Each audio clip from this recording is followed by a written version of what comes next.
VC നിയമനം search കമ്മിറ്റിക്ക് 31 ലക്ഷം പാഴായി. അഭിഭാഷകർക്ക് വേറെയും. എന്തിനായിരുന്നു ഈ നാടകം? സർക്കാർ ഗവർണർ പോരെ കടുപ്പിച്ച് തന്നെ മുന്നോട്ട് ഇങ്ങനെ പോകുമെന്ന് വ്യക്തമാവുകയാണ്. ഒരു വശത്ത് ഗവർണർ സർക്കാരിനെ വീഴ്ത്തുന്നു, മറുവശത്ത് സർക്കാർ ഗവർണർക്കെതിരെ പുറപ്പാട് നടത്തുന്നു. കോടതിയിൽ നിയമ പോരാട്ടത്തിൽ കാര്യങ്ങൾ എത്തുന്നു.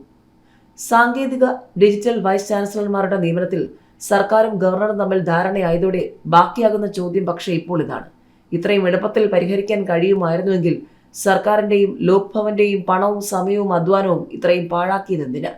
സുപ്രീം കോടതി നിയമിച്ച സെർച്ച് കമ്മിറ്റിയുടെ സിറ്റിംഗ് ഫീസ് ഇനത്തിൽ മാത്രം ഇതുവരെ 31 ലക്ഷം രൂപയാണ് ചെലവിട്ടത്.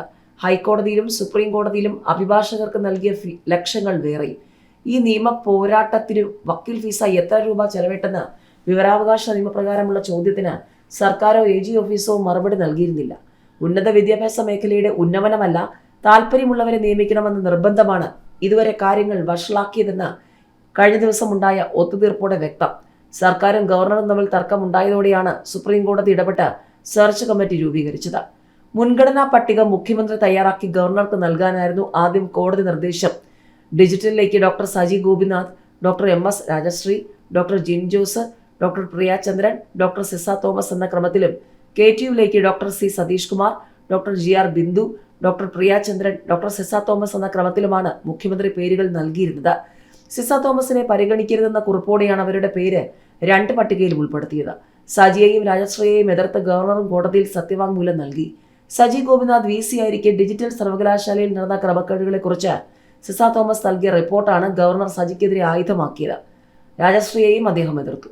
മുൻപ് സർക്കാരിന്റെ താൽപര്യത്തിന് വിരുദ്ധമായി ഗവർണറുടെ നിർദ്ദേശപ്രകാരം KTUവിന്റെ താൽക്കാലിക VCയുടെ ചുമതല ഏറ്റെടുത്തതാണ് സിസയോട് സർക്കാരിനുള്ള വിരോധം. അടുത്തിടെ ഡിജിറ്റലിൽ സാങ്കേതിക VC ആയിരിക്കെ അവിടുത്തെ ക്രമക്കേട് സംബന്ധിച്ച റിപ്പോർട്ട് ഗവർണർക്ക് നൽകിയത് വിരോധം കൂട്ടി. എന്നാൽ സിസയെ നിയമിക്കുന്നതിന് ഒടുവിൽ മുഖ്യമന്ത്രി സമ്മതം മുളുകയായിരുന്നു. താൻ പ്രോ ചാൻസലർ ആയിരിക്കുന്ന ഏക സർവകലാശാലയായ ഡിജിറ്റലിൽ സജി ഗോപിനാഥിനെ നിയമിക്കണമെന്ന താല്പര്യത്തിന് ഗവർണർ വഴങ്ങാൻ വേണ്ടിയായിരുന്നു ഈ ഒത്തുതീർപ്പ്. സജി ഗോപിനാഥ് VC ആയിരിക്കെ ഡിജിറ്റലിൽ നടന്ന ക്രമക്കേടുകൾ, സിസ തോമസ് കണ്ടെത്തിയ ക്രമക്കേട് സംബന്ധിച്ച റിപ്പോർട്ട് മുഖ്യമന്ത്രിക്ക് ഗവർണർ കൈമാറിയിരുന്നു. ഈ റിപ്പോർട്ടിൽ ഇനി ഗവർണർ തുടർ നടപടി ആവശ്യപ്പെടുമോ എന്ന് വ്യക്തമല്ല. മാസങ്ങളോളം നീണ്ട നാടകത്തിന്റെ തിരശ്ശീല വീണതോടെ 3 സ്ഥിരം VCമാരായി. കാലാവധി പൂർത്തിയാകുന്നതിന് മുൻപ് മറ്റ് സർവകലാശാലകളിലും നിയമനം നടത്താൻ സർക്കാർ ആഗ്രഹിക്കുന്നു. അതിനുള്ള ധാരണ രൂപപ്പെട്ടിട്ടുണ്ടെന്നാണ് വിവരം.